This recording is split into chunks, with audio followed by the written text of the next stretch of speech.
इससे पहले मेले और त्योहार वाला जो टॉपिक था वो आपको बता दिया। कितने बच्चे थे उस दिन? उसके बाद ये नेक्स्ट पॉइंट है, ऐसे कारक जो भारत की एकता को खतरे में डालते हैं।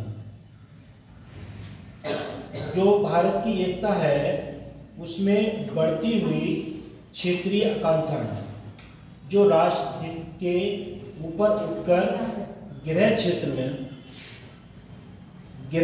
में निष्ठा और अंतर्राष्ट्रीय आकांक्षाओं के ऊपर हैवी होती है। जैसे जो दूसरे देश हैं, एक दूसरे जो पावरफुल देश होते हैं वो देश जो है दूसरे देश के ऊपर हैवी रहते हैं। जैसे अभी युद्ध चल रहा है, किस किस में चल रहा है?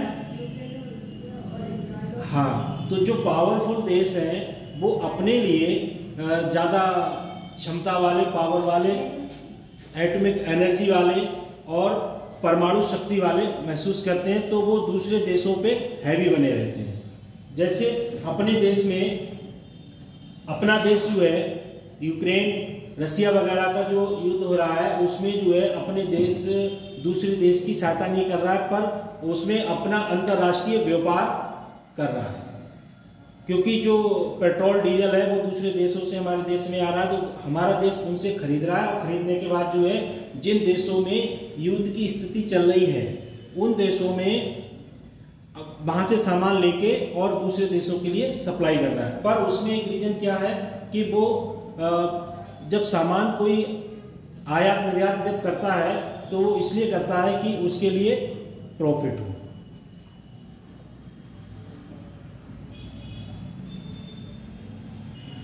उसके बाद नेक्स्ट पॉइंट है विगत वर्षों के प्रश्न मुख्य परीक्षाएं। जैसे आप लोग विभिन्न प्रकार की परीक्षाएं दे रहे हैं और तैयारी कर रहे हैं, जिससे भारतीय संस्कृति समाज को जाति, संप्रदाय, व्यवस्था के अधीन धर्मनिरपेक्षता और पश्चिमी मंडल में सांप्रदायिकता। उदाहरण के लिए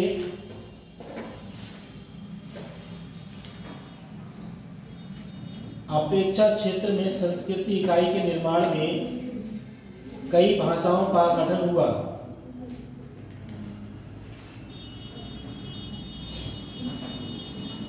इसे आप जब तक आप लोग पीडीएफ घर पे नहीं पढ़ोगे पूरी, तब तक आप लोगों को समझ में नहीं आएगा। और इसी बात को लेके कल यहाँ मीटिंग हुई थी कि जो भी टॉपिक रहे हैं जिन लोगों के, वो इसके लिए पूरा कर दें, और प्लस जो भी यहाँ टीचर हैं वो जो है एक्स्ट्रा क्लास लेके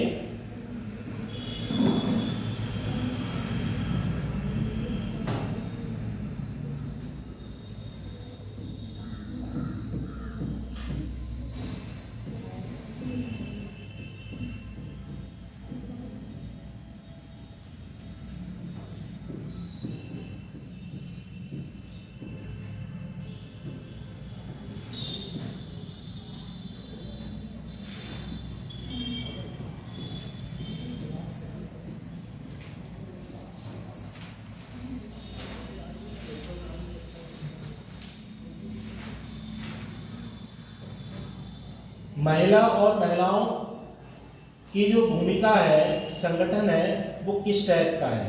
जैसे आपने देखा होगा महिला जो है भारत में इतिहास के उत्तरोत्तर पतन की कहानी के प्रति महिला जो है समाज का एक हिस्सा है। जो महिलाएं हैं वो समाज का एक हिस्सा है, और दुर्भाग्य प्रतिसत्तात्मक समाज ने उन्हें कई तरह से अधीन बना दिया है। जो समाज है उसमें महिलाओं को कई रूप में क्या कर दिया है, अधीन बना दिया है।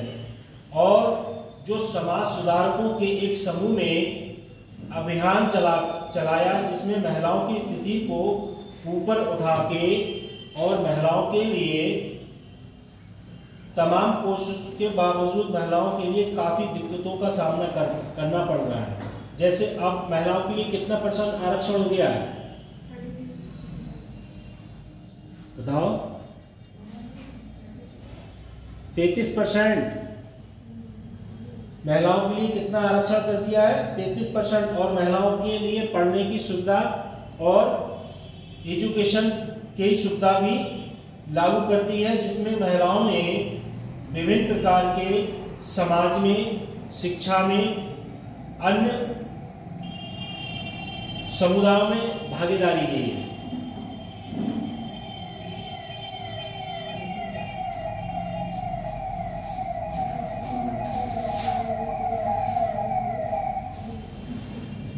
उसके बाद नेक्स्ट पॉइंट, महिलाओं के लिए संवैधानिक प्रावधान की विधायक सुरक्षा उपाय। मौलिक अधिकार,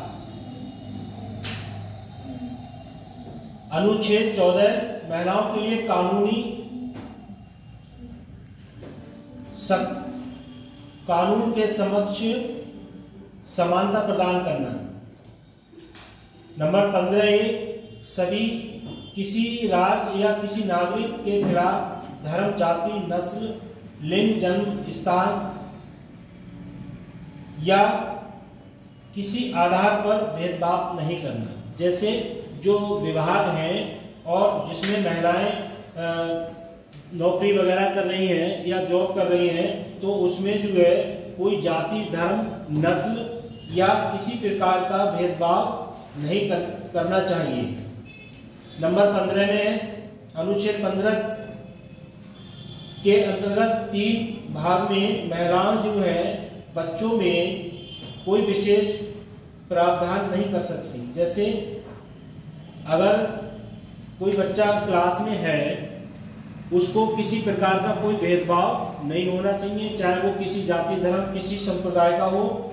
उसके बाद अनुच्छेद 16 में राज्य के अधीन किसी पद या रोजगार या नियुक्ति के संबंध में सभी नागरिकों को अवसर की समानता प्रदान करना। जैसे कोई अगर जॉब निकल रही है या कोई बेसिक कोई कार्य है, तो उसमें जो है किसी प्रकार का कोई भेदभाव या किसी प्रकार की समानता प्रदान करना नहीं माना जाएगा।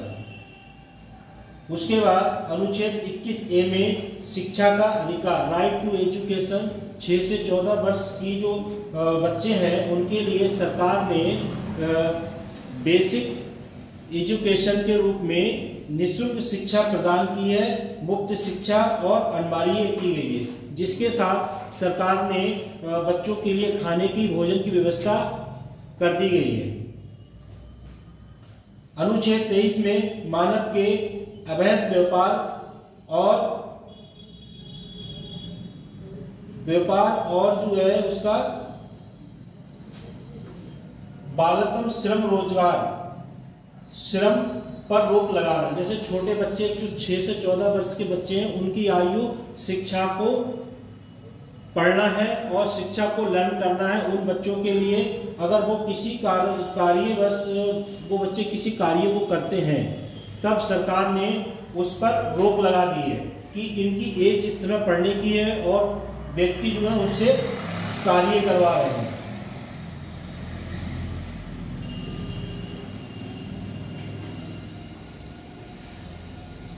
उसके बाद नेक्स्ट पॉइंट है दहेज निषेध अधिनियम 1961।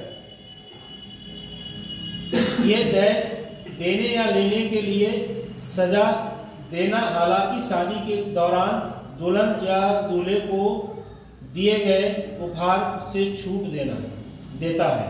जो दहेज प्रथा है, जो दहेज की रीति रिवाज जो अधिनियम है 1961 के अनुसार उन्होंने कहा है कि भाई जो शादी ब्याह होते हैं उनमें जो लोग हैं दहेज की एक प्रथा को चलाया गया है। उसमें जो है दूल्हा दुल्हन जो है दहेज की किसी प्रकार की डिमांड ना रखें, और इस बात को अगर डिमांड रखते हैं तो सरकार के अधीन जब ये मामला पहुंचता है तो उसमें सजा का नियम भी रखा गया है।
नेक्स्ट पॉइंट है भारतीय समाज में महिलाओं की भूमिका का विकास। वैदिक में 1500 ईसा पूर्व से 1000 ईसा पूर्व जो महिलाओं की स्थिति थी, भूमिकाएं थी, वो किस टाइप की थी। उदाहरण के लिए इस युग के दौरान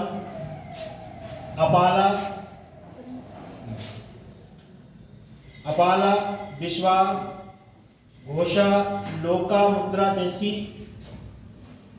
महिलाएं कवित्री थी। जो पुराना जो वैदिक काल था उसमें जो महिलाएं थी उनकी जो दयनीय स्थिति थी वो कैसी थी, कवित्री जैसी थी। और उसमें उनके युग के दौरान जैसा परिदृश्य चलता था वो परिदृश्य क्या अब है, वो परिदृश्य अब चेंज है। क्योंकि पहले जो प्रथाएं थी और उस समय की प्रथा से और अब की जो प्रथाएं हैं उसमें काफी अंतर आ गया है। उत्तर वैदिक काल 1000 ईसा पूर्व से 600 ईसा पूर्व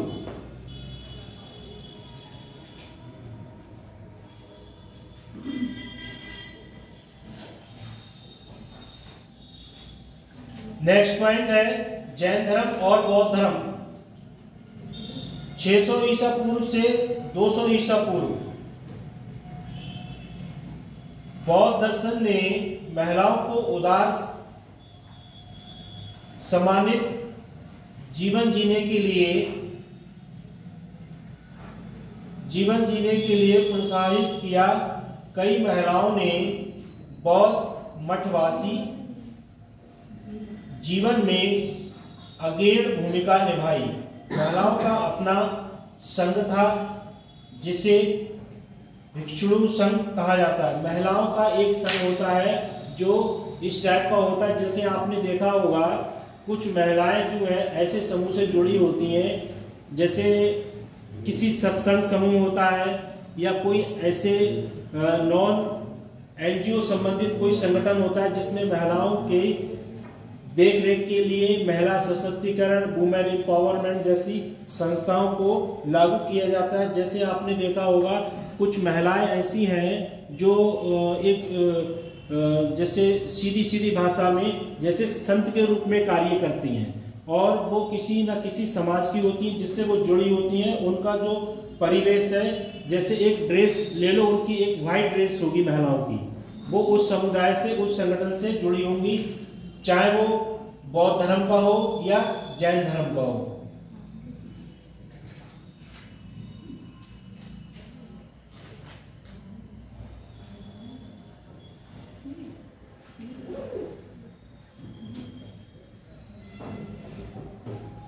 उसके बाद संवैधानिक सुरक्षा। संविधान में मौलिक अधिकारों ने सुनिश्चित किया है कि महिलाओं को उनके लिंग के आधार पर भेदभाव का सामना नहीं करना पड़े। महिलाओं के जीवन में व्यापक स्पेक्ट्रम को कवर के रूप में कानून बनाकर संवैधानिक सुरक्षा उपायों को व्यवहार में लाया गया। जो महिलाएं हैं उनके लिए सरकार के द्वारा सुरक्षा प्रदान करने के लिए विभिन्न प्रकार के उपाय बताए गए, जैसे महिला वुमेन एम्पावरमेंट हेल्पलाइन नंबर कितना है 1090। तो ये भी पता होना चाहिए कि महिलाओं के लिए ये सुविधा किसने की, सरकार ने। और ये इसलिए की गई थी कि उनको सुनिश्चित किया जाए और उन पे जो विभिन्न प्रकार के मौलिक अधिकार हैं और उनकी सुरक्षा के बारे में ये हेल्पलाइन नंबर सरकार के द्वारा प्रस्तुत किया गया है। जैसे एक दूसरा प्रोसीजर है एंटी रोमियो। एंटी रोमियो में आपने देखा होगा एक व्हाइट कलर की जिप्सी खड़ी होगी और उसमें महिला कांस्टेबल उसमें बैठी होगी, और जब किसी महिला के लिए कोई समस्या का सामना करना पड़ रहा है तो वो उस पे नंबर डायल करो और उस पे सुविधा आपके लिए उपलब्ध होगी।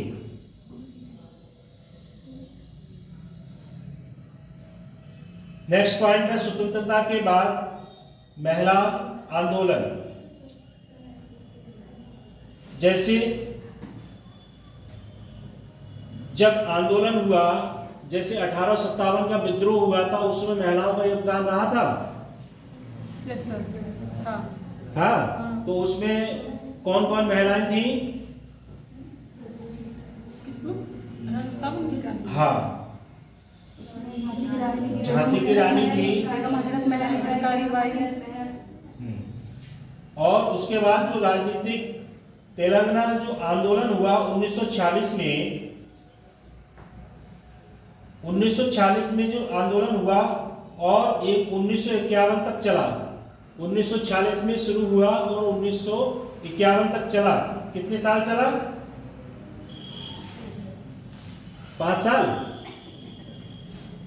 युद्ध के बाद भारत के 2 मुख्य विद्रोह किसान संघर्षों में से एक है। कुछ ऐसे जो उद्देश्य हैं वो संघर्ष लेके होते हैं, जैसे किसान आंदोलन है या कोई व्यक्ति अपनी मांग को लेके विद्रोह कर रहा है। जैसे अभी आप लोगों से संबंधित प्रयागराज में विद्रोह हुआ था। अगर सरकार नहीं माने इस चीज को तो विद्रोह लगातार जारी रहता, पर सरकार ने देखा कि अब तो प्रयागराज में ऐसा कूच कर दिया है छात्रों ने कि अब इसकी समस्या का समाधान करना ही पड़ेगा।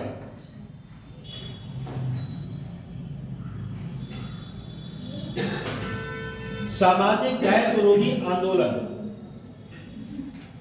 जो सामाजिक एक प्रथा है कि भाई जो समाज है उसमें आपको क्या करना पड़ेगा, दहेज देना पड़ेगा। तो इसके विरोध भी लोगों ने क्या करा है, एक्शन लिया है कि समाज में जो दहेज है उसकी जो एक प्रथा है उसको खत्म किया जाए। और उस प्रथा से कुछ लोगों का भला हो जाएगा। पर कुछ लोगों की एक नीति है कि दहेज लेना बहुत जरूरी है, दहेज नहीं लोगे तो फिर ये प्रथा जो है विशेष रूप से आगे नहीं चलेगी। पर जो शिक्षित समाज है, अच्छे लोग हैं, तो वो क्या कहते हैं कि भाई दहेज की प्रथा को एक इस परंपरा को समाप्त कर दिया जाए।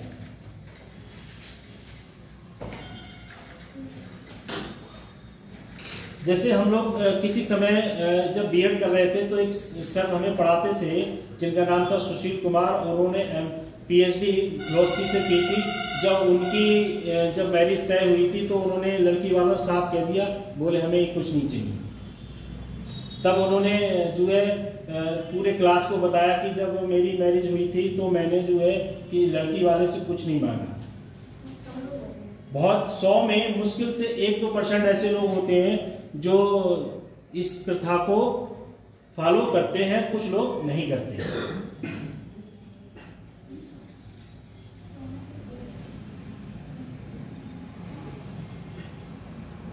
भारत में महिला शिक्षा का महत्व।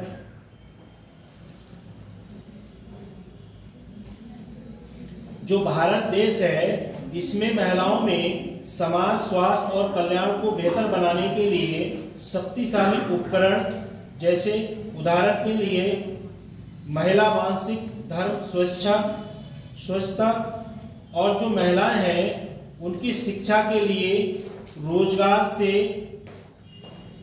परिवार गरीबी से बाहर निकलने में मदद करता है। और उदाहरण के लिए 2020 में महिला बाल श्रम भागीदारी 33% कर दी गई है।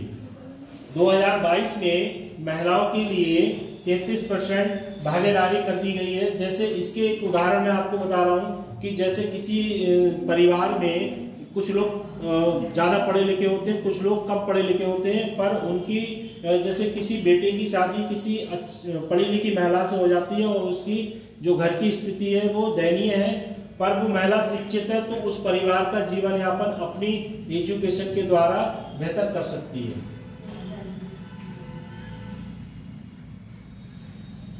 सामाजिक विकास जो है 1968 के कोठारी आयोग ने शिक्षा को सामाजिक विकास के लिए उपकरण के लिए विशेष रूप प्रदान किया है। जो शिक्षा है कोठारी आयोग जो है वो शिक्षा के लिए विशेष रूप प्रदान करता है और उसमें सामाजिक परिदृश्य है जो बच्चे हैं उनके लिए शिक्षा का ऐसा महत्व कर दिया। जैसे आपने देखा होगा एनबीएस का नाम सुना है? नवोदय विद्यालय शिक्षा समिति, केवीएस केंद्रीय विद्यालय और एनबीएस नवोदय विद्यालय। जो नवोदय विद्यालय है उसके लिए लागू करने के लिए जो शिक्षा नीति बनाई गई थी, उसमें उस समय जो प्रधानमंत्री थे वो थे राजीव गांधी। उनकी ये प्रोसेस पॉलिसी थी, क्योंकि जो व्यक्ति विदेशों में शिक्षा ग्रहण करके आया है तो वो अपनी नीति को कहीं ना कहीं इस्तेमाल करेगा, और ये जो नवोदय विद्यालय देन है वो उन्हीं की देन है। और इनके लिए कब लागू किया गया था? 1986 में।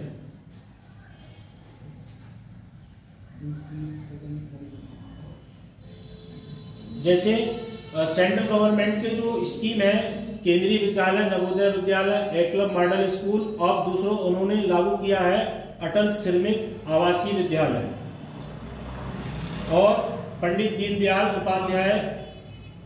ऐसे इस टाइप के क्या है सरकार के विशेष प्लान के अंतर्गत ये चलाए गए हैं। जैसे मिड डे मील जो है केंद्र सरकार की योजना है, चाहे वो किसी राज्य में हो। आपके लिए जब 6 से 8 तक जो बच्चा क्लास में सरकारी स्कूल में पढ़ रहा है तो उसके लिए मिड डे मील की सुविधा सरकार ने रखी है।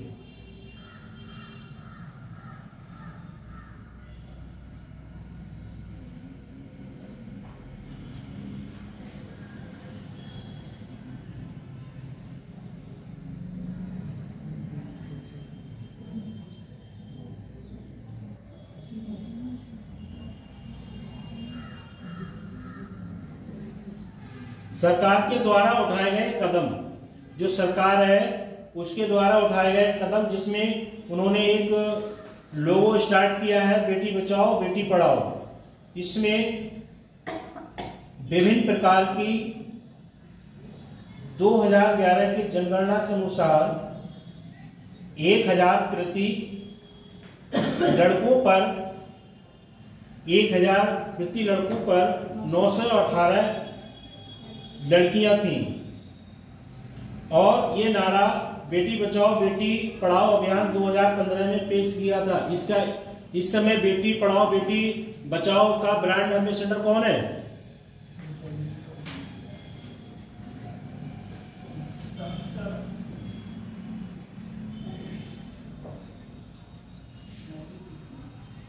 उसके बाद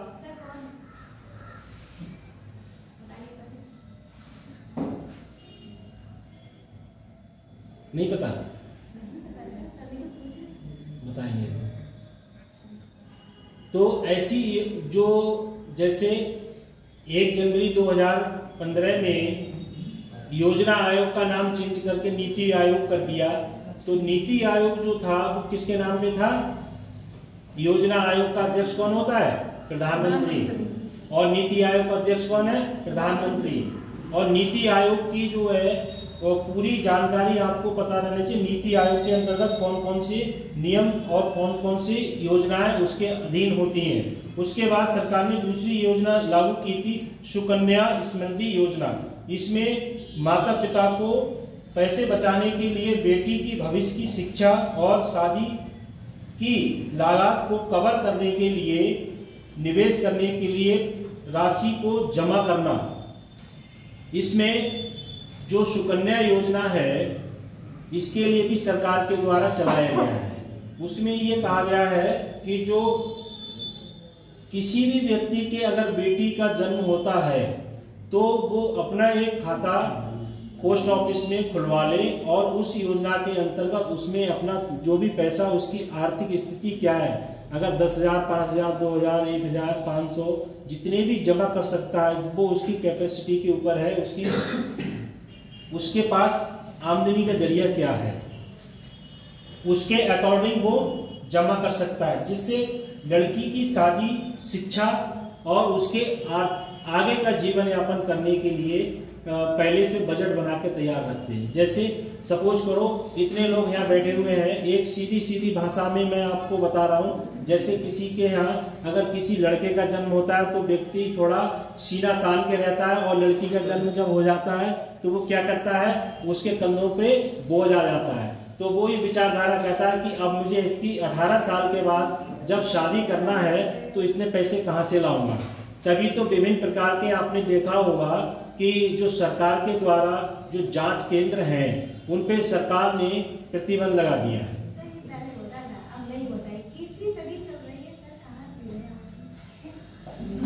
मैं नहीं दे रहा हूँ, जो बात बता रहा हूँ उसको समझो। तो ऐसी स्थिति थी, पर जब सरकार ने इस पे एक्शन लिया और जो चेकअप सेंटर जो थे उसमें लोगों ने इसके सिस्टम को अपनाया तो सरकार ने प्रतिबंध लगा दिया। ये प्रतिबंध लगा दिया किसी प्रकार की आप जो है किसी व्यक्ति को जांच की समस्या से दूर रखें।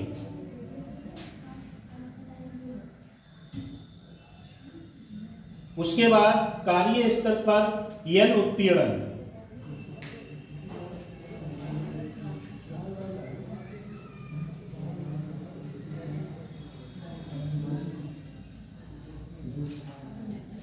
महिला और राजनीतिक प्रणाली, जो महिलाएं हैं वो जो है उनकी स्थिति को सत्ता में आकर और राजनीतिक परिवेश में स्वतंत्रता की डिग्री के रूप में परिभाषित किया जा सकता है। जैसे अभी लोकसभा चुनाव हुआ है, उसमें विभिन्न क्षेत्रों से महिला सांसद प्रतिनिधि चुने गए हैं और चुनने के बाद वो लोकसभा में अपनी अहम भूमिकाएं निभा रही हैं।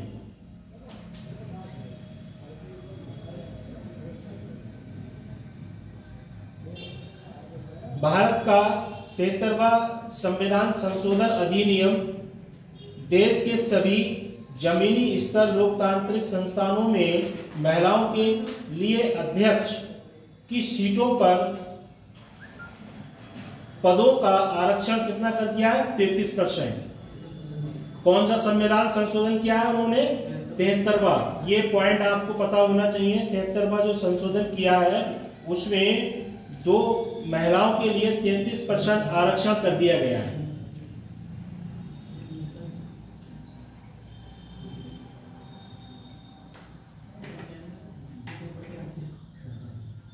उसके बाद भारत में चुनाव आयोग के अनुसार महिलाओं की भागीदारी भारत में 49% मतदान बनाती हैं। हालांकि अब इस समय जो कौन सी लोकसभा चल रही है, 18वीं, और ये पहले कौन सी थी, 17वीं। मोदी जी बने थे उस समय कौन सी थी, मोदी जी बने थे पहली बार। हाँ, 14 से 19 वाला सेशन जो था है, हाँ, ये भी पता होना चाहिए।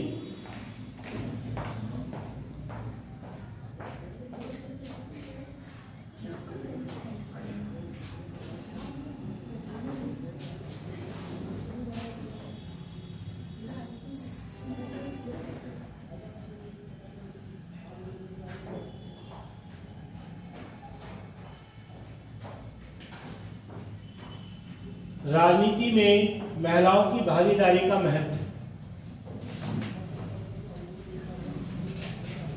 नीति निर्माण और नियम में उनकी भागीदारी महत्वपूर्ण है, क्योंकि वे कुल जनसंख्या के लगभग आधे का प्रतिनिधित्व करती हैं।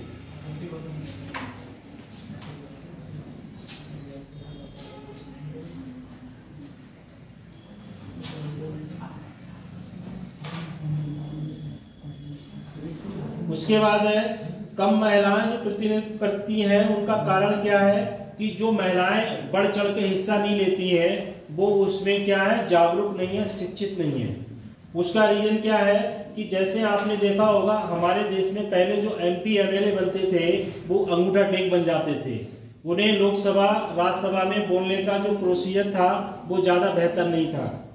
उसके बाद अब जो भी प्रतिनिधि चुना जा रहा है वो जो है सशक्त है और शिक्षित है, उसकी जो मुख्य धाराएं हैं वो पहले राजनीतिक परिवेश को सीख लेता है।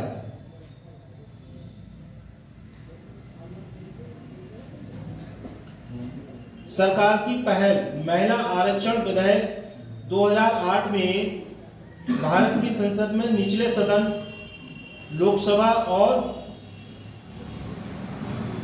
सभी विधानसभाओं में महिलाओं के लिए सभी सीटों के लिए 1/3 आरक्षण पर भारत के संविधान में संशोधन का प्रस्ताव किया गया है। जैसे निचला सदन कौन सा है?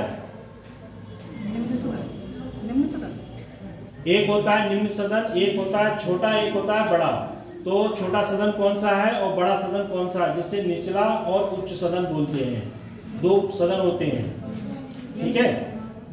निम्न सदन लोकसभा है और हाँ। उच्च सदन राज्यसभा है। और जो लोकसभा है वो कितने आर्टिकल के अंतर्गत आता है? आर्टिकल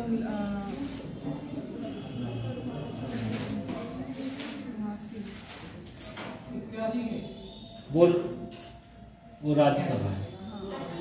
80 में आता है लोकसभा और 81 में आता है राज्यसभा।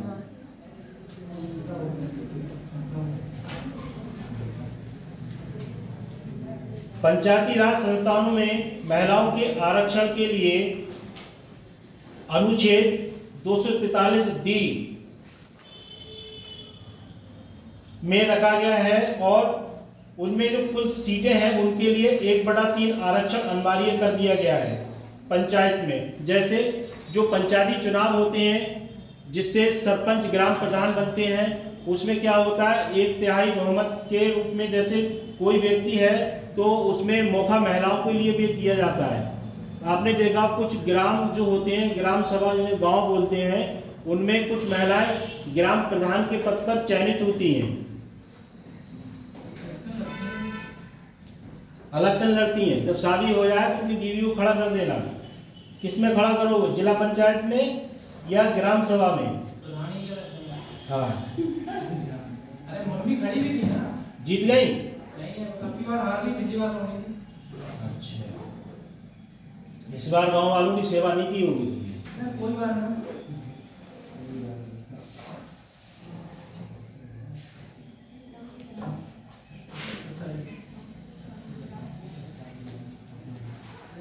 जैसे नेक्स्ट पॉइंट है आगे की राह, जो मुख्य धारा के राजनीतिक गतिविधियों में समाज के सभी वर्गों के लिए भागीदारी समय की मांग। जैसे अपने उत्तर प्रदेश में कुछ समय महिला भी मुख्यमंत्री रही थी और उसके बाद जो महिलाओं की भूमिका थी वो उनने विशेष रूप से कदम उठाए जिससे कि जो महिलाएं हैं उनके लिए ज़्यादा से ज़्यादा आगे चल के मौका दिया जाए और वो राजनीतिक परिदृश्य में आगे आए। महिला और भारतीय अर्थव्यवस्था, जो महिलाएं हैं वो भारतीय अर्थव्यवस्था को संभाल रही हैं और इस समय भारतीय अर्थव्यवस्था की मुख्य भूमिका कौन निभा रही है हमारे देश की? निर्मला सीतारमण जो वित्त मंत्री हैं केंद्र सरकार की, वो पूरी अहम भूमिका निभा रही है। किसकी? भारतीय अर्थव्यवस्था की, और पूरा वित्त विभाग के लिए देख रही हैं वो। उसके बाद है श्रम बाजार में महिलाओं की भागीदारी। जब अर्थव्यवस्था निर्मला सीतारमण के हाथों में है तो जो मेन भागीदारी है महिलाओं की, उसके लिए विशेष रूप से उन्होंने क्या करा है, अर्थव्यवस्था को संतुलित बनाए रखना और पूरे देश में जो महिलाएं हैं उनकी भागीदारी की दर जो है 2020 में तिमाही के रूप में 16.1% है हो गई है, जो मुख्य अर्थव्यवस्था में सबसे कम है। जो महिलाओं की जो दर है उसमें जैसे विभिन्न प्रकार की योजनाओं के द्वारा सरकार ने भूमिका निभाई है, उसमें जो है कुछ नियम ऐसे भी होना चाहिए, जैसे कुछ राज्य ऐसे हैं महिलाओं के लिए विशेष रूप से कुछ धनराशि दे रहे हैं और अपने यहाँ महिलाओं के लिए धनराशि मिल रही है, नहीं मिल रही। नहीं, अपने यहाँ नहीं। कुछ राज्य ऐसे हैं राजस्थान में महिलाओं के लिए विशेष धन का उनके खातों में ट्रांसफर कर रहे हैं महीने की महीने, और कुछ राज्य ऐसे हैं जो कुछ नहीं दे रहे हैं। उसके बाद है भारतीय कृषि में महिलाएं। कृषि में महिलाओं की तिथि को जनगणना 2015-16 के अनुसार कृषक जो हैं 30.33% और श्रमिक जो हैं 40.67% महिलाएं। कुल परिचालन जोत का केवल 13.95% महिला द्वारा संचालित किया जा रहा है। स्रोत जो कृषि की जनगणना है, जैसे आपने देखा होगा कुछ महिलाएं हैं जिनके पास उनके नाम में भी जमीन कृषि योग्य भूमि होती है और उनका जो श्रेय है, जैसे अभी कुछ योजना ऐसी चल रही है, पीएम किसान श्री योजना जो चल रही है, जिसे किसान वाली योजना बोलते हैं सीधी भाषा में, तो उससे क्या जिन महिलाओं के नाम में जमीन है उनके खाते में भी 2000 रुपये जाएंगे और जिनके खाते जो पुरुष हैं उनके नाम जमीन है तो उनके खाते में भी 2000 रुपये जाएंगे और टोटल किसान कितने मिल रहा है पूरी साल में 6000 रुपये।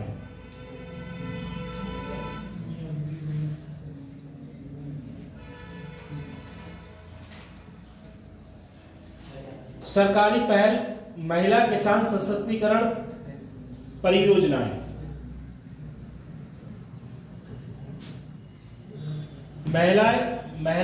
महिलाओं के द्वारा जो किसान परियोजना, कृषि योग्य भूमि है, भागीदारी है और उन्हें स्थायी रोजगार की संभावना प्रदान करके महिलाओं को सशक्त बनाने के लिए प्रयास किया जा रहा है। जैसे ICAR central institute for women in agriculture Bharat का अपनी तरह पहला संस्थान जो कृषि जेंडर अनुसंधान केंद्र है। इसमें जो केंद्र है उनकी जो भूमिका है, राष्ट्रीय खाद्य सुरक्षा मिशन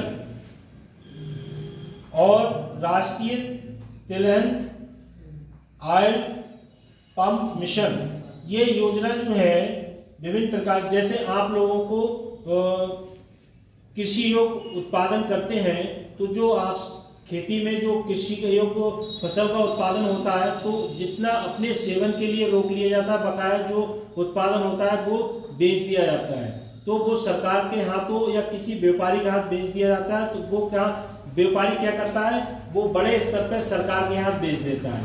जैसे अब किसानों का जो भी अगर फसल के लिए आप बेचोगे, चाहे गन्ना से ही, गेहूं से ही, धान से ही, चना से ही, जो भी फसल का उत्पादन कर रहे हो आप, तो पहले सरकार उसका किसान क्या करेगी, रजिस्ट्रेशन करेगी और रजिस्ट्रेशन करके उसके लिए उस नंबर के अकॉर्डिंग वो पैसा, अगर कोई उत्पादन चीज की बेची आपने तो उसका पैसा सीधे आपके अकाउंट में जाएगा।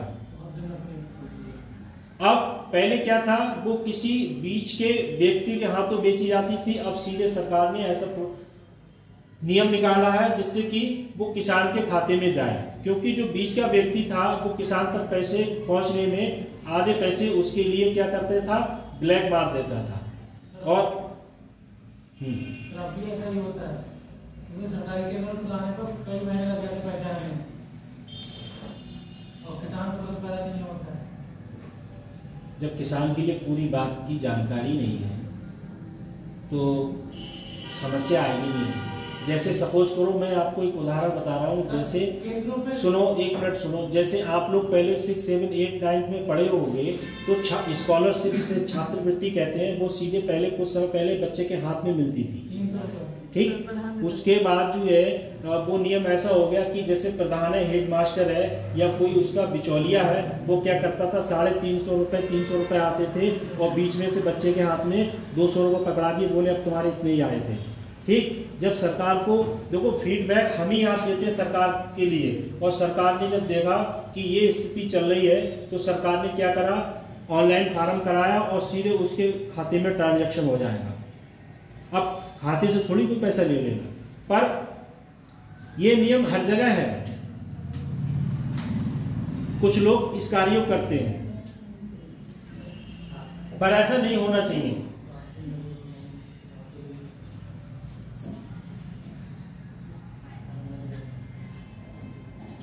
उसके बाद है महिला अधिकारिता के लिए राष्ट्रीय नीति।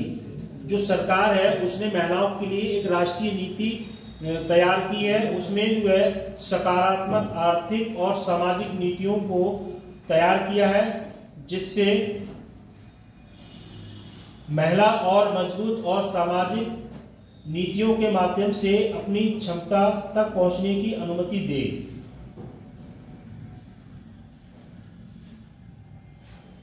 उसके बाद व्यवहारिक प्रथाएं, महिला और पुरुष दोनों की सक्रिय भागीदारी के माध्यम से संस्कृति धारणाओं और स्थानीय रीति रिवाजों को बदलना। जो विभिन्न प्रकार की रीति रिवाज हैं वो किसके द्वारा बदले जाते हैं, व्यक्तियों के द्वारा, जैसे चाहे वो महिला सही या पुरुष सही। उसके बाद नेक्स्ट पॉइंट आता है जो जिसको पूरा देश पकड़े बैठा है, क्या, भेदभाव। और भेदभाव को महिलाओं और लड़कियों और जो विभिन्न प्रकार की हिंसा को समाप्त करने के लिए सबसे पहले क्या होना चाहिए, भेदभाव को मिटा देना चाहिए। क्योंकि जो व्यक्ति भेदभाव करता है उससे क्या होता है, ना तो समाज की तरक्की होती है और ना देश की तरक्की होगी, ना राज्य की तरक्की होगी। क्योंकि सबसे पहले जो ट्रेंड चल रहा है इसको दूर किया जाए। भेदभाव से कोई काम चलेगा? इसमें कुछ बच्चे ऐसे होंगे, किसी जनरल के होंगे, कुछ एससी के होंगे, कुछ एसटी के भी होंगे। अगर भेदभाव करोगे तो क्लास चलेगा? नहीं चलेगा। क्योंकि यहाँ सब बच्चों के लिए शिक्षा के लिए अधिकार, राइट टू एजुकेशन सबके लिए बराबर है। कोई भी टीचर अगर आपको पढ़ाएगा तो ये नहीं पूछ के पढ़ाएगा कि भाई आप जो है किस कास्ट के हो, क्योंकि इससे टीचर को कुछ लेना देना नहीं। टीचर के लिए सभी बच्चे बराबर हैं। उसके बाद राष्ट्रीय नीति 2001, ये याद रखना। उसके बाद महिलाओं के लिए राष्ट्रीय नीति 2016 का मसौदा, जो इस नीति को लक्ष्य के रूप में नया ढांचा प्रदान करने के लिए महिलाओं के सभी मुद्दों को, पहलुओं को ध्यान में रखते हुए लैंगिक समानता को सरकार के लिए साकार करने के लिए बदलाव के निर्देश किए गए हैं। जैसे अब देखो इसमें जो पॉइंट कहा गया है 2016 का जो मसौदा है वो कैसे तैयार किया गया, उसमें मेन पॉइंट क्या है। जैसे सपोज करो इनमें से जितने बच्चे होंगे, कुछ बच्चों के राशन कार्ड होंगे बनोगे, तो कुछ जैसे आप लोगों के नहीं होंगे, जैसे आपके माँ बाप के नाम राशन कार्ड होंगे। पहले क्या होता था, व्यक्ति पुरुष के नाम राशन कार्ड बनता था, और जब 2016 का जो मसौदा तैयार हुआ उसको क्या कर दिया, उसमें मसौदे में ये कर दिया कि जो राशन कार्ड है उसमें जो है मुखिया कौन बनेगी, महिला। महिला इसलिए बनेगी कि सरकार का एक नियम है, क्योंकि जो सरकार का आप किसी पुरुष का नाम डलवाओगे तो पुरुष के नाम से बनना असंभव हो जाएगा। अगर सिंगल पुरुष है तो उसके लिए सरकार ने जो भी ऑनलाइन सिस्टम उसमें विभिन्न प्रकार के कॉलमों का प्रोसीजर रखा हुआ, जिससे अगर उस कॉलम को फिल करो तो वो पकड़ ले। जैसे किसी व्यक्ति की दयनीय स्थिति है, उसके पास महिला नहीं है, तो वो राशन कार्ड बना सकता है? बन सकता है? नहीं बनेगा, मुखिया ही नहीं है। मुखिया नहीं है, क्योंकि इसी वजह से भी नहीं सर मतलब उसके लिए बाइक का होना जरूरी है। उसके लिए बाइक का होना चाहिए। ये 2016 के मसौदा जो पॉइंट है, इसमें नियम लागू किया गया है कि पहले क्या होता था कि एक पुरुष यूपी में भी रहता है और वही पुरुष मध्य प्रदेश में रहता है, और उसको सरकार ने मसौदा तैयार किया और तैयार करने के बाद उसमें सीधे जनरेट कर दिया, आधार नंबर लिंक कर दिया गया। जब आधार नंबर अगर किसी की शादी हो गई, उसके बच्चे भी, उसकी बीवी खत्म हो गई तो बन जाएगा, तो बनेगा ही। आर्थिक स्थिति सही तो है, बच्चे भी हो तब तो बन ही जाएगा। हाँ, तो उसमें भी अलग तरीके के रीजन है, बन सकता है उसमें। अभी तो बन बन जाए। जाएगा। अब तो सर मतलब एक फैमिली में अगर 2 भाई हैं, दोनों की शादी होगी, दोनों के अलग अलग बनेगा। लेकिन वाइफ मतलब शादी हो गई हो। हाँ, शादी होगी तो ऐसा प्रोसीजर है। तो ये सरकार ने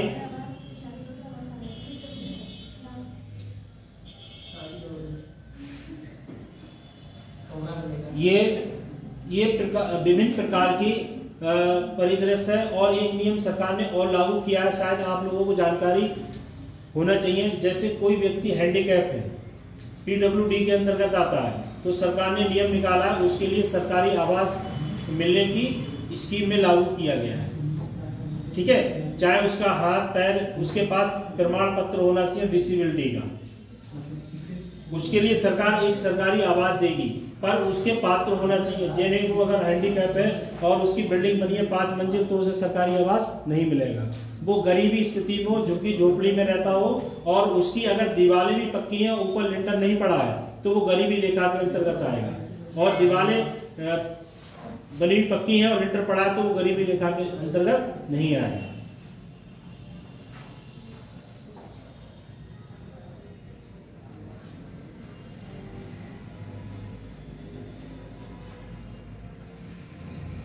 भारतीय सेना में जो महिलाएं हैं, उनकी जो कमान है वो किस टाइप की है? जैसे आपने देखा होगा आजकल जो महिलाएं हैं वो सभी विभागों में चयनित हो रही हैं, क्योंकि जब आरक्षण लागू है, नियम है सरकार का, तो उसमें जो है महिलाओं की जो स्थिति है वो सभी प्रकार से, जैसे आपने देखा हो IAS IPS अधिकारी महिलाएं, उसके बाद वायुसेना कमांडर, वायुसेना चीफ और वायुसेना के जो अध्यक्ष हैं वो महिला भी हो सकती हैं, पुरुष भी हो सकती हैं, पर आपकी योग्यता उस लायक होना चाहिए।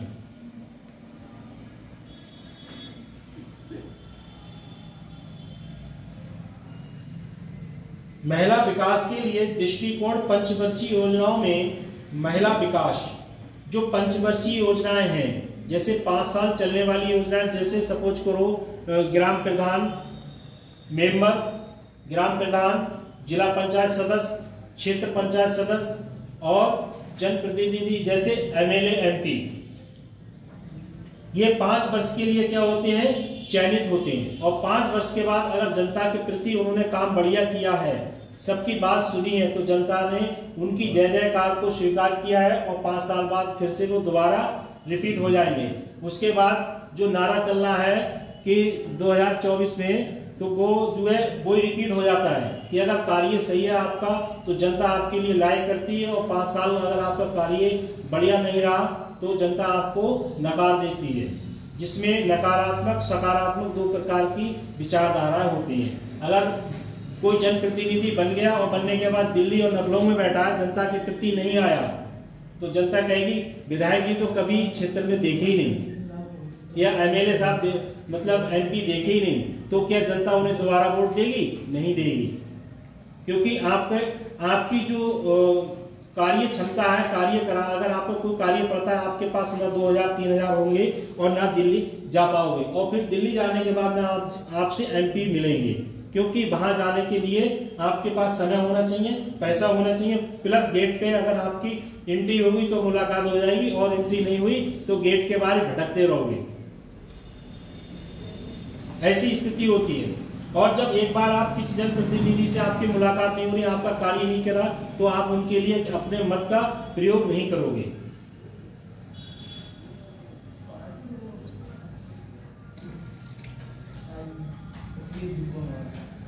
प्रथम पंचवर्षीय योजना 1951 से 1956 तक, द्वितीय 1956 से 1961 तक, तृतीय 1961 से 1966 तक, चौथी पंचवर्षीय योजना 1969 से 1974 और 5वीं पंचवर्षीय योजना 1974 से 1989 तक।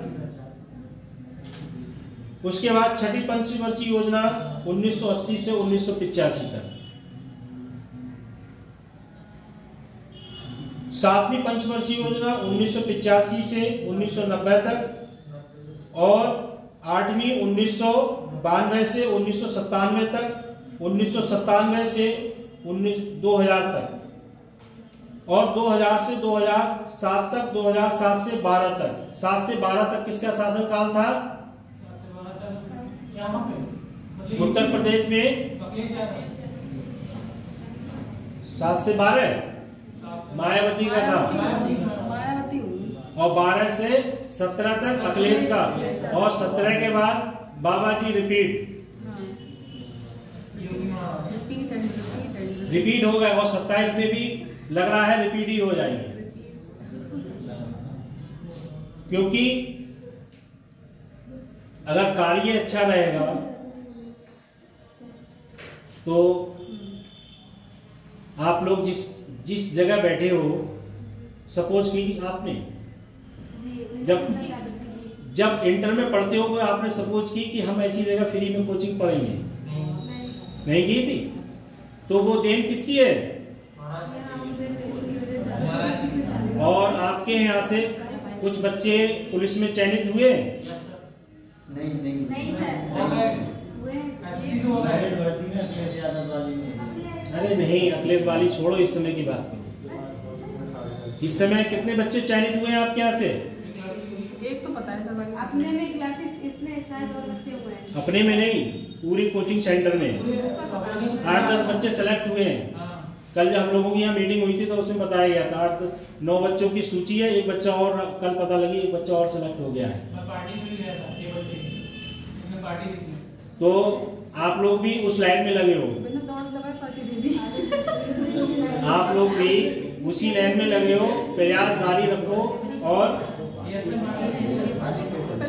पहले दौड़ तो लगा लेंगे।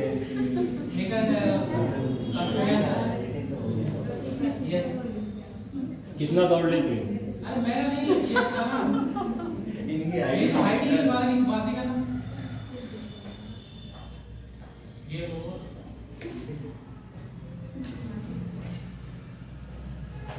नेक्स्ट पॉइंट है महिलाओं से संबंधित वर्तमान सुधार। जो महिलाएं हैं उनके लिए, जैसे जो महिलाएं वो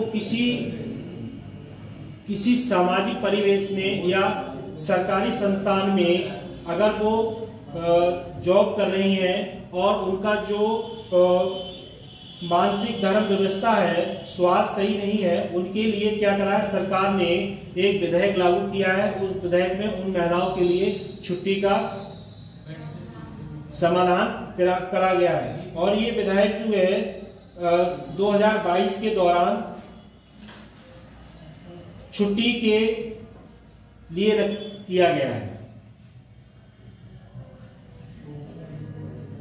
जैसे हिंदू महिलाओं के विरासत अधिकार, उच्च न्यायालय की टिप्पणी। जैसे एक पॉइंट है बेटियों की विरासत, और बेटियों की विरासत के लिए यह तय किया गया है कि एक आदमी की संपत्ति में उनकी बेटी को दे दी जाए, ना कि उनके भाइयों को एक तरह दूसरे के वसीयत के नाम पर। परिवार में एकमात्र जीवित व्यक्ति जो परिवार है, उसमें अगर किसी व्यक्ति के 2 बच्चे हैं, अगर एक बेटी एक बेटा, और वो बेटी उस संपत्ति में हिस्सा लेना चाह रही है, तो वो किसके अधीन रहेगा? वो अधीन रहेगा उसके परिवार का। अगर परिवार देना चाह रहा है दे सकता है, पर अगर परिवार नहीं देना चाह रहा है तो वो कोर्ट से ले सकते हैं। हाँ, ठीक है। तो लड़के ले सकते हैं। अब जो संपत्ति का अधिकार है, संपत्ति का अधिकार जो है, जो नियम था उसके अकॉर्डिंग जो है वो कोर्ट के अधीन छोड़ दिया गया। अगर कोई व्यक्ति संपत्ति में अधिकार लेना चाह रहा है तो वो कोर्ट के अधीन है, कोर्ट का जो जजमेंट आएगा उसके उसे स्वीकारा जाएगा।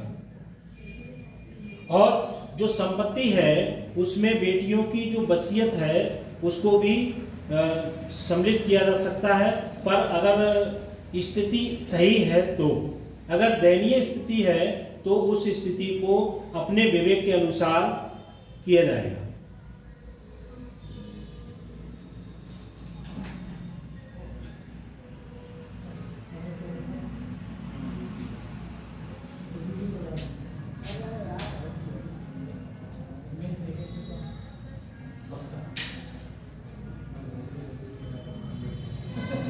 उसके बाद नेक्स्ट पॉइंट है महिलाओं के खिलाफ अपराध और कोविड-19 का प्रभाव। जैसे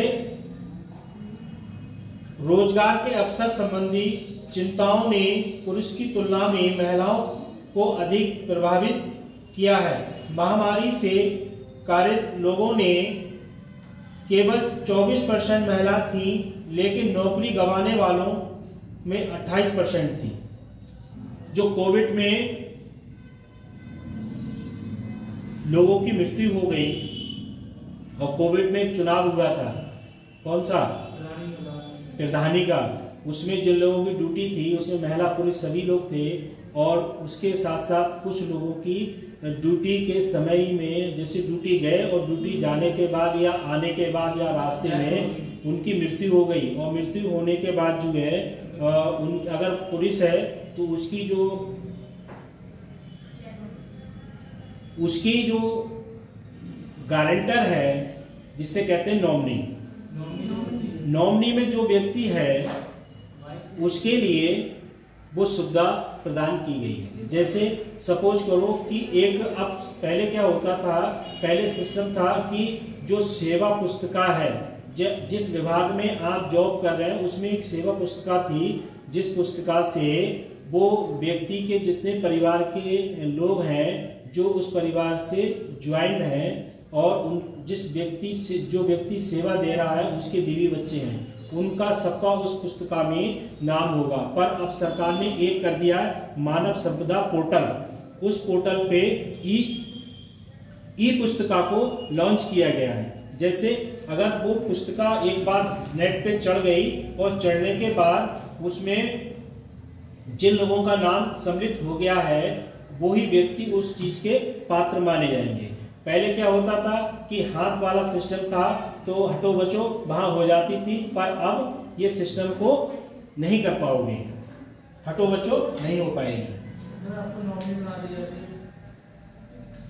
और कोविड में जिन लोगों की मृत्यु हुई है उनके लिए सरकार ने अलग से भी कुछ धनराशि प्रदान की है।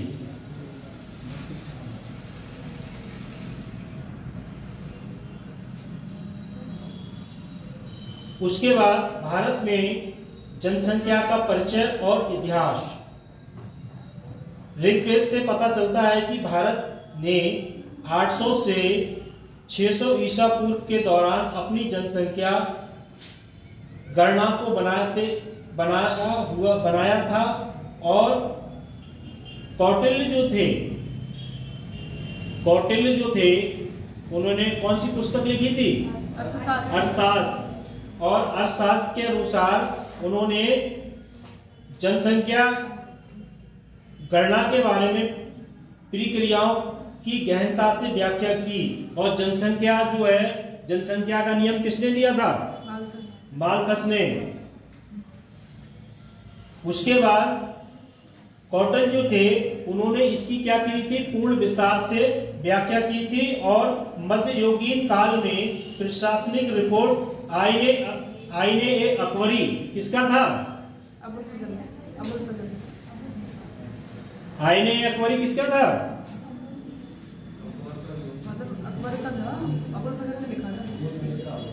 तो जनसंख्या उद्योग धन इकाई विशेषताओं पर व्यापक जानकारी जैसे कुछ लोग ऐसे राजा महाराजा हुआ करते थे, जैसे अकबर थे, वो मुगल शासकों के अंतर्गत आते हैं। उससे पहले जो राजाएं हुआ करते थे तो वो क्या करते थे, जैसे आपने प्रभु श्री राम का नाम सुना है और वैसे नहीं देखा होगा, साक्षात किसी ने फोटो में सबने देखा होगा।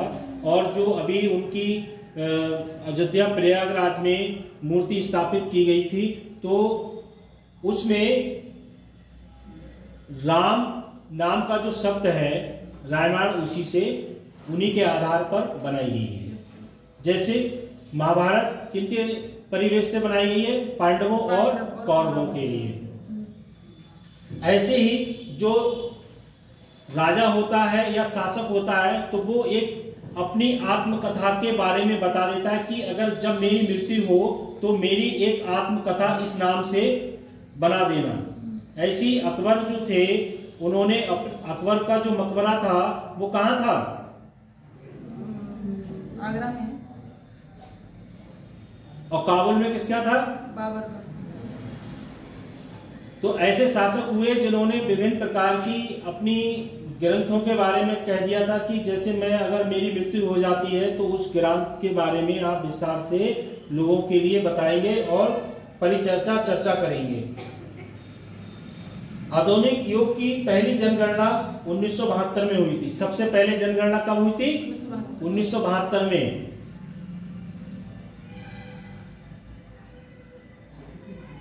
दो 2030 तक परिवार नियोजन, सूचना और शिक्षा, राष्ट्रीय रणनीतियां, कार्यक्रम, प्रजनन स्वास्थ्य के एवं प्रजनन स्वास्थ्य सेवाओं तक सार्वभौमिक सुनिश्चित करें। जो शिक्षा है उसमें कार्यक्रम चलाए गए हैं कि किसी प्रकार के व्यक्ति को 2030 तक अनपढ़ नहीं रहना चाहिए। व्यक्ति जो बीमारियां हैं वो जो है 2030 तक उनसे निपटारा हो जाना चाहिए। जैसे अभी कौन सा निपटारा हो गया है, 2025 तक।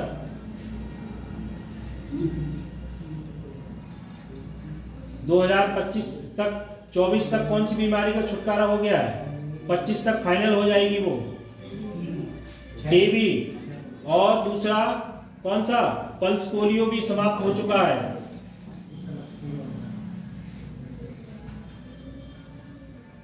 उसके साथ साथ जो विभिन्न योजनाएं चल रही हैं उसके जो लक्ष्य हैं वो कब से कब तक पूरे हो जाएंगे, इसकी भी जानकारी होना चाहिए। 2011 की जनगणना के जो आंकड़े हैं वो कुल जनगणना के आंकड़े 121 करोड़ या 1.21 अरब।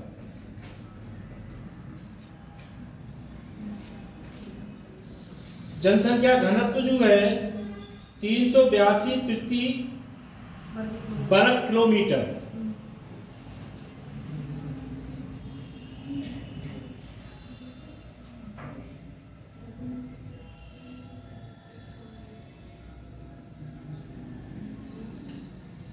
उसके बाद सामाजिक सांस्कृतिक कारक, सामाजिक सांस्कृतिक आवागमन, जो नए क्षेत्रों में समुदाय सांस्कृतिक संगठन, नई भूमिका में जाने जाने वाले या बसे हुए व्यक्ति को धार्मिक सांस्कृतिक महत्व के पालन में, उदाहरण के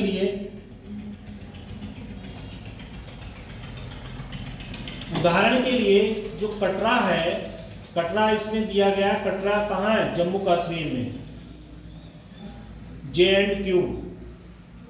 JNK का मतलब है जम्मू कश्मीर, उसमें एक जगह है कटरा। और कटरा है उसमें जो है जनसंख्या घनत्व के धार्मिक महत्व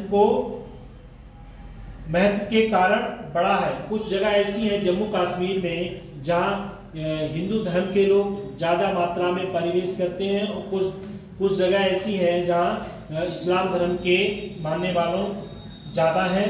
तो वो जगह जगह की बात है। जैसे इसमें दिया गया है कटरा। कटरा कहाँ है, जम्मू कश्मीर में। वहाँ के जो क्षेत्र है वहाँ पर जो धार्मिक लोग हैं उनको महत्व दिया गया है बढ़ाने के लिए, जो भी वहाँ के हिंदू समुदाय के लोग होंगे उनके लिए। जनसंख्या वृद्धि को प्रभावित करने वाले कारक।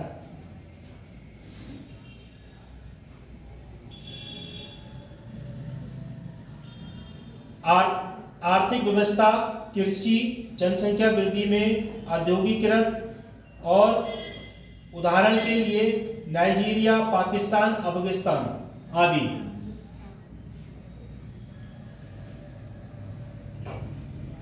नाइजीरिया भी एक देश है और पाकिस्तान भी देश है और अफगानिस्तान भी देश है। इसमें क्या करा है, जनसंख्या वृद्धि की उच्च दर होती है। जो जनसंख्या है उनकी जो वृद्धि दर है वो जो है इन देशों में क्या है, उच्च स्तर पर है।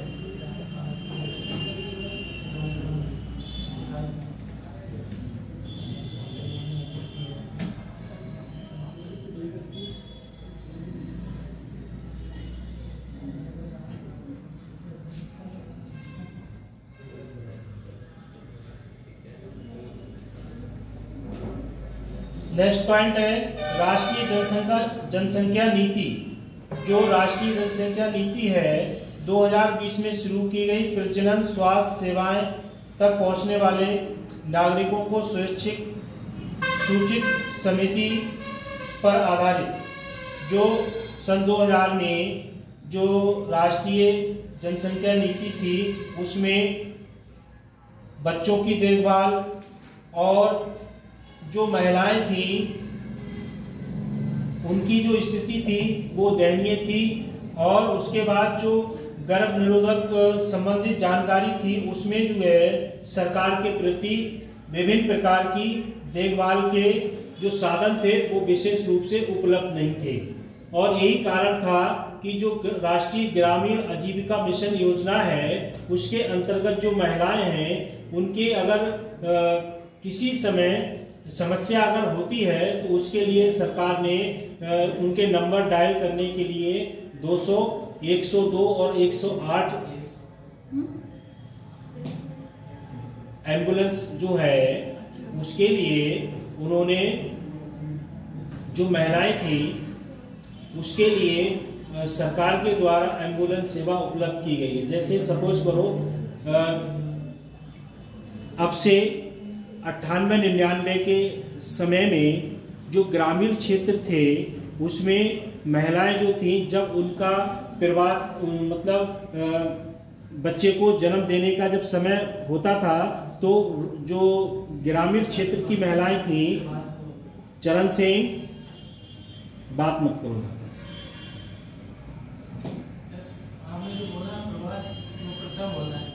मैं वही बात कर रहा हूँ, मैंने सीधे सीधे बता दिया वो। तो उस समय ऐसा परिदृश्य था कि जो गरीबी क्षेत्र के लोग थे, जो गरीबी जीवन यापन कर रहे थे, उनकी एक परिवेश ऐसा नहीं था वो अपने बीवी के लिए हॉस्पिटल ले जा पाए।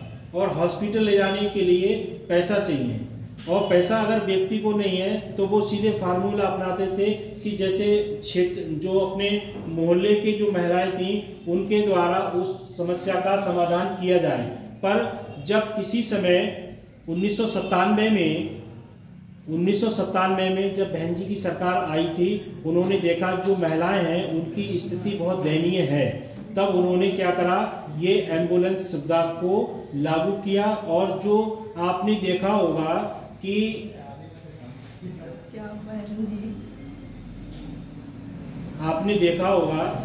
चाहे आप शहरी क्षेत्र में रहो चाहे ग्रामीण क्षेत्र में रहो, सरकार ने राष्ट्रीय मिशन के अंतर्गत एक आशा बहन जी को नियुक्त किया गया है। उस योजना में बस जो महिलाएं हैं उनके लिए देख रेख के लिए उन्हें नियुक्त किया गया है।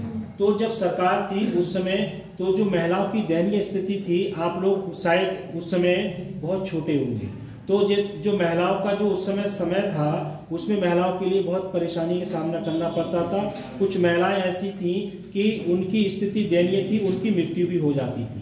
तो सरकार ने इस चीज को लागू करने के लिए वो नियम लागू किया और नियम लागू करने के बाद उस चीज को सरकार के द्वारा सभी स्थानों पर उस चीज को लागू किया गया। और उस लागू करने के साथ साथ सभी लोगों को उस योजना का लाभ मिला।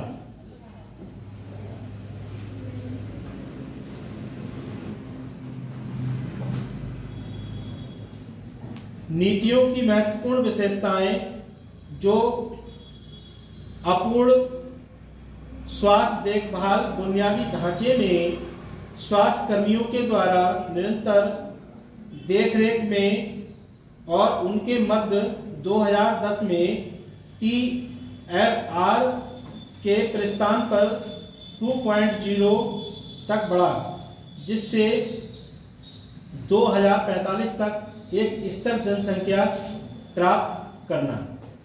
इससे जैसे आपने देखा भी होगा और सुना भी होगा, सरकार ने विभिन्न योजनाएं लागू की हैं। उस योजना में जो महिलाएं हैं, उस योजना का महिलाओं के लिए लाभ भी मिल रहा है। और उस योजना के लाभ के लिए 2045 तक उन्होंने कहा है कि जो बुनियादी ढांचा है, इसमें जनसंख्या एक स्थिर जनसंख्या प्राप्त कर सकते हैं।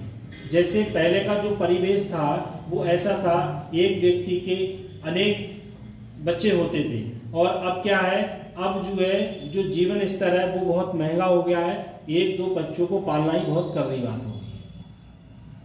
तो जो जनसंख्या अभी पूरे विश्व में सबसे ज्यादा भारत की जनसंख्या हो गई है, तो इसके लिए अगर सरकार कोई कदम उठाती है उसको नियंत्रण करने के लिए, तो उसमें एक राजनीतिक परिदृश्य चालू हो जाएगा।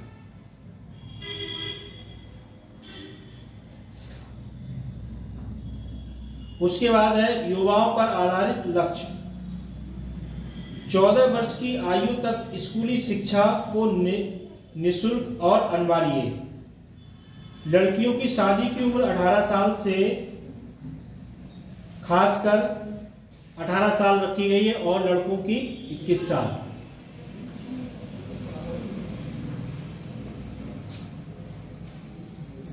जनसंख्या से जुड़ी पंचवर्षीय योजनाएं।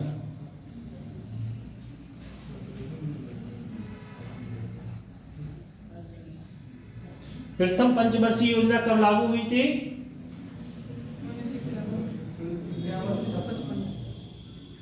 उसके बाद द्वितीय पंचवर्षीय योजना शिक्षा, तृतीय पंचवर्षीय योजना,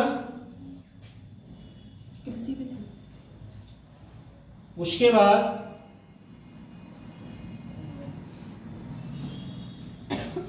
चौथी पंचवर्षीय योजना, पांचवी पंचवर्षीय योजना। जैसी जैसी योजना आती गई, समय आता गया, वैसे वैसे विभिन्न प्रकार के परिवर्तन भी आते गए। योजना जनसंख्या जनगणना कितने साल बाद होती है? 10 साल बाद। पिछली बार किस सन में हुई थी? और अब 21 में होना थी, पर कोविड की वजह से हाँ उसका सेशन बढ़ा दिया गया।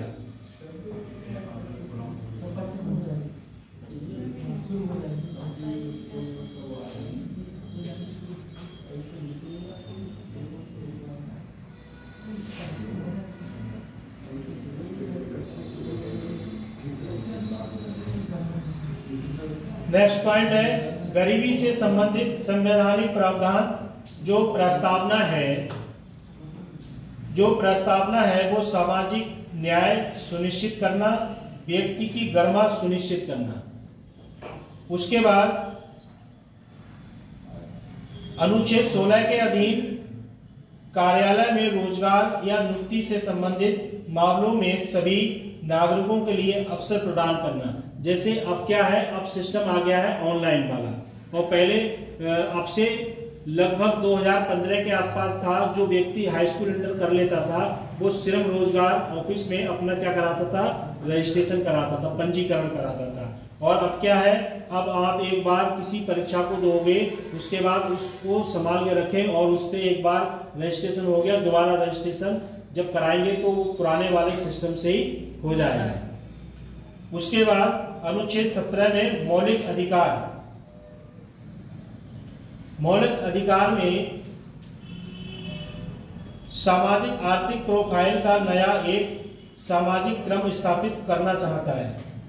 और अनुच्छेद 21 में जो व्यक्ति स्वतंत्रता, सुरक्षा, गरीबी और गरीबों की बुनियादी जरूरतों का अधिकार उनके कल्याण और विकास में शामिल करता है, तो उसके लिए क्या होता है, आगे लाभ मिलता है। जैसे एक अभी जनप्रतिनिधि का चयन हुआ है और उस जनप्रतिनिधि जो है वो अपनी जाति के लिए और पिछड़ा वर्ग, अल्पसंख्यक और SC/ST के लिए बहुत मुद्दे उठा रहे हैं। और उनका जो एक नए युवा हैं, उन्होंने क्या करा है, अपनी स्वतंत्रता और अपने व्यक्तिगत जीवन को ना देखते हुए जो समाज है उसके लिए उन्होंने लोकसभा में विभिन्न प्रकार के मुद्दों को उठाया है। और वो क्या है, नगीना से सांसद हैं जिनका नाम है चंद्रशेखर आजाद उर्फ रावण। उन्होंने सभी बुनियादों ढांचे को लोकसभा में उठाया है। अनुच्छेद 24 में कारखानों में बच्चों के नियोजन का निषेध। जो बच्चे हैं उनके लिए 14 साल के जो बच्चे हैं या कम उम्र के बच्चे हैं उनके लिए कारखानों में काम करने के लिए सरकार ने क्या करा है, एक नियम बनाया है। और उस नियम के अंतर्गत जो है, अगर कोई बच्चा कम एज में किसी दुकान पे, वर्कशॉप पे या किसी स्टेशन पे या किसी अन्य स्थान पर काम करते दिखता है, तो जैसे आप लोग बुक लेने जाएंगे तो बुक सेलर के पास अगर कोई छोटे एज का बच्चा दिख रहा है और श्रम विभाग की टीम अगर वहां पहुंच गई तो उस बच्चे से कहेंगे आप यहाँ क्या कर रहे हो, तो दुकान वाला भले ही कहेगा ये मेरा बच्चा है, पर उसे ये कहेंगे अगर तुम्हारा बच्चा तो इससे काम क्यों करा रहे हो। तो ये जो है एक नियम है जिससे कि वो बच्चा जो है अगर 18 साल से कम एज का है तो वो काम नहीं करेगा, वो उसकी जो एज है वो शिक्षा की है। और अगर कोई व्यक्ति इस चीज को अपनाता है तो उसमें सरकार के द्वारा उठाए गए कदम का समाधान करने के लिए उसके कुछ नियम भी हैं जिससे कि उसका पालन तोड़ने के लिए उसके लिए कानूनी अपराध के रूप में सम्मिलित किया जा सकता है।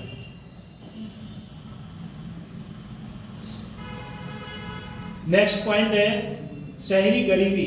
जो लोग शहर में आय की एक निश्चित राशि से नीचे रहते हैं, कुछ सामाजिक साधनों तथा सीमित पहुंच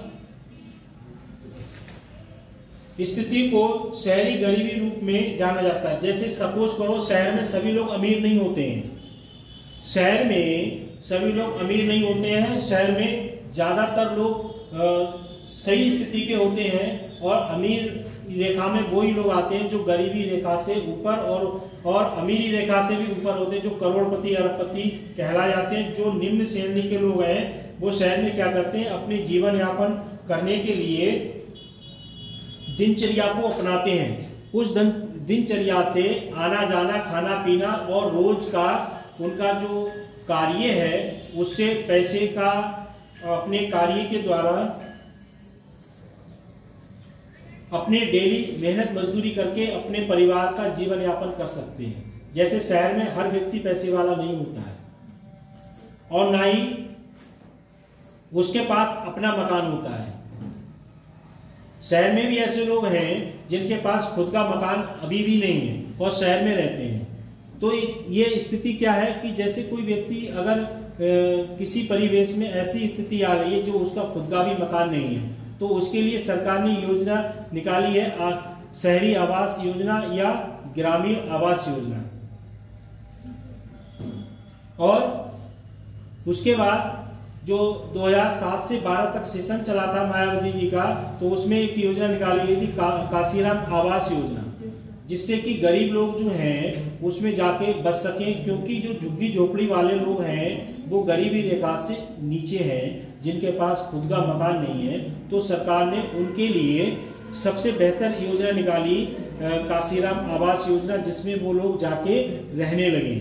और उसके बाद जब वो रहने लगे उनके नाम पे वो आवास अलर्ट हो गया, उनके नाम में आ गया, तब भले ही सरकार को उन्होंने वोट दिया या नहीं दिया।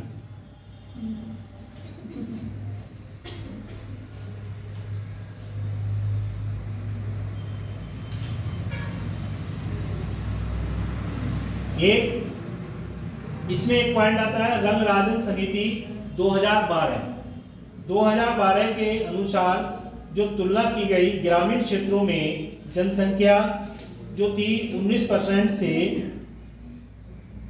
थी और शहरी क्षेत्र में 41% थी। जो ग्रामीण क्षेत्र में जो जनसंख्या थी वो 19% थी और शहरी क्षेत्र में 41% थी।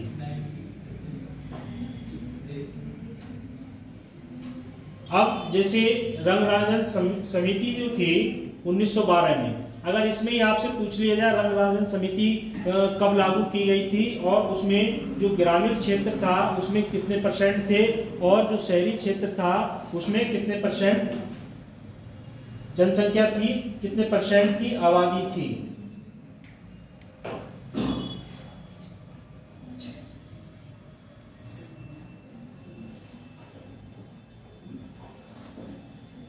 उसके बाद नेक्स्ट पॉइंट है ग्रामीण भारत में गरीबी।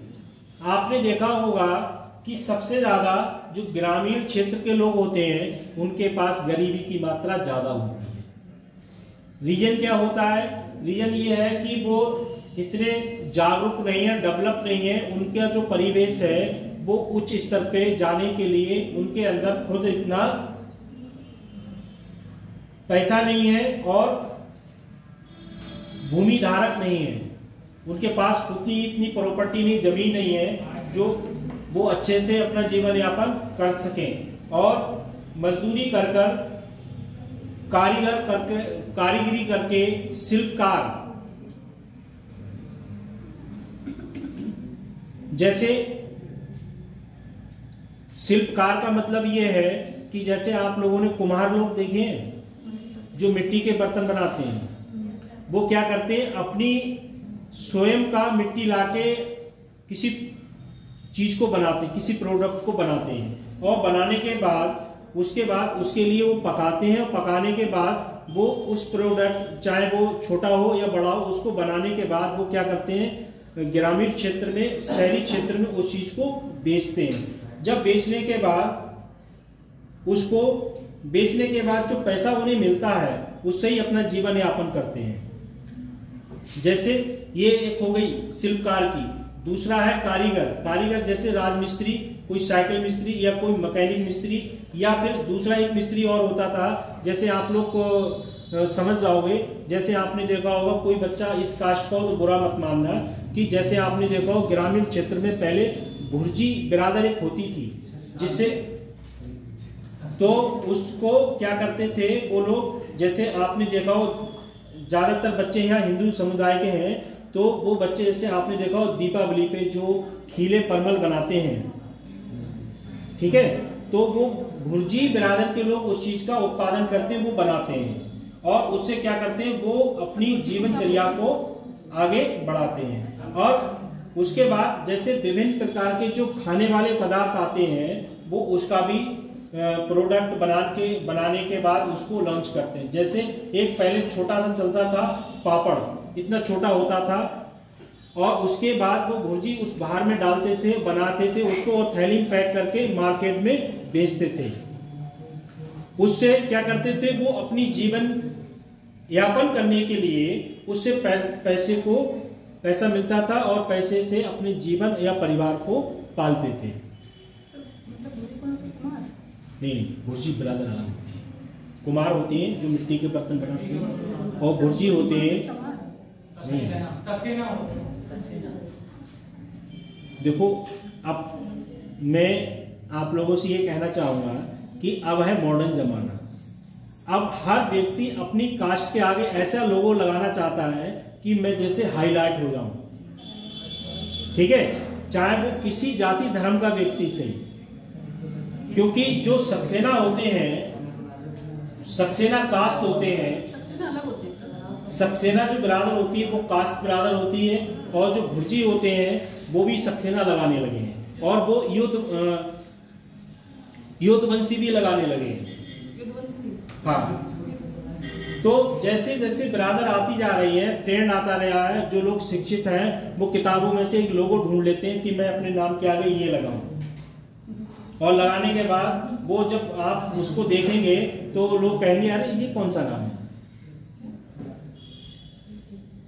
जैसे जो राष्ट्रीय महिला आयोग की जो महिला बनी है विजया फोगाट करके, ऐसी कुछ नाम है उनका, तो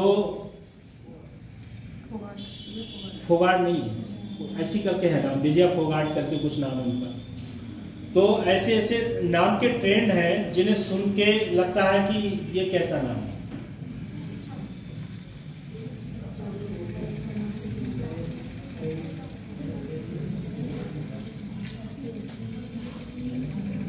जैसे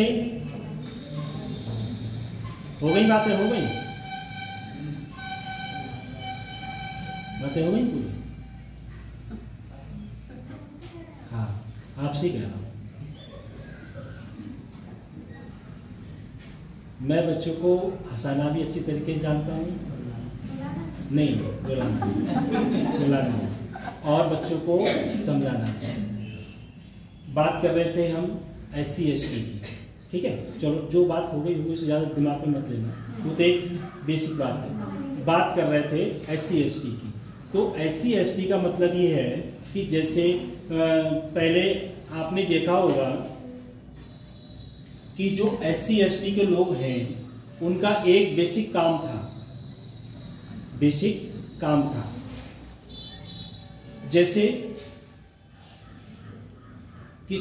अगर कोई व्यक्ति इस जाति का हो तो बुरा मत मानना। जैसे किसी व्यक्ति को बुरा लगे तो उससे मैं पहले ही कह दे रहा हूँ कि जैसे आपने देखा होगा जो लोग मोचीगिरी का काम करते हैं, ठीक है, तो वो उनका एक बेस था कि वो इस कार्य को करेंगे,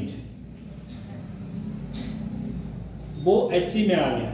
और SC में एक दूसरी बरादरी होती है जिसे बोलते हैं हम दिवाकर, जो नई भाषा लागू हो गई है दिवाकर, और जो ग्रामीण परिवेश में जो बोलते हैं उसके लिए क्या कहते हैं, धोबी। तो ऐसी परिवेश में लोग क्या करते थे, वो ग्रामीण क्षेत्रों में उस कार्य को करते थे। उस कार्य को करने के बाद उससे क्या होता था, उनकी जो जीवन की दिनचर्या है और एक आमदनी का जरिया है, वो उससे उनका जीवन परिवार पलता था। जैसे सपोज करो कि जैसे आपने देखा होगा जजमानी व्यवस्था में आपने देखा होगा कि जैसे जो पंडित लोग हैं उनके घर बंधे होने का मतलब कि हम आपके घर से जजमानी लेंगे, हम आपके घर से जजमानी लेंगे। ऐसी इसमें दूसरी बिरादर थी नाई, जिसे अब आज की भाषा में कहते हैं श्रीवास्तव। तो वो नाई क्या होते थे, उनका भी जजमानी का तौर तरीका बंधा होता था।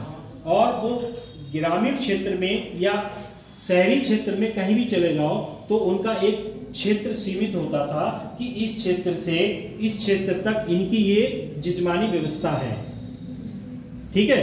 अब जजमानी व्यवस्था को थोड़ा चेंज कर दिया गया। जैसे सपोज करो आपका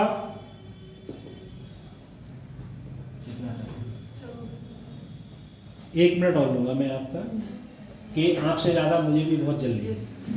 जैसे अपना उत्तर प्रदेश गौतम बुद्ध नगर NCR से चालू होता है और आप इधर चले जाओ लास्ट झारखंड बॉर्डर और छत्तीसगढ़ बॉर्डर पे डिस्ट्रिक्ट सोनभद्र साइड में। तो यहाँ से यहाँ तक जब चालू हो गया और वहाँ जाके समाप्त हो गया, तो वो रकबा जो है हमारे राज्य के जो मुखिया हैं योगी आदित्यनाथ जी, तो वो क्या है, उस क्षेत्र के उस प्रांत के राजा हैं। ऐसे ही विभिन्न प्रकार की जो जातियां थीं उनका अपना अपना कार्य था, अपना अपना परिवेश था। अब जैसे जैसे लोग बदलते गए कार्य भी बदलते गए। जैसे सपोज करो कि शूज की शॉप जो है केवल SC वाला खोल सकता है, और आप जाके खोल जाओगे किसी बड़े मॉल पे या किसी बड़ी शॉप पे, तो वहां आपको हर कास्ट के लोग मिलेंगे।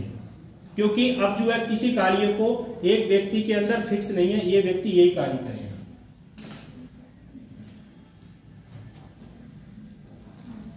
जो आपका इसमें बंद कर दो इसे।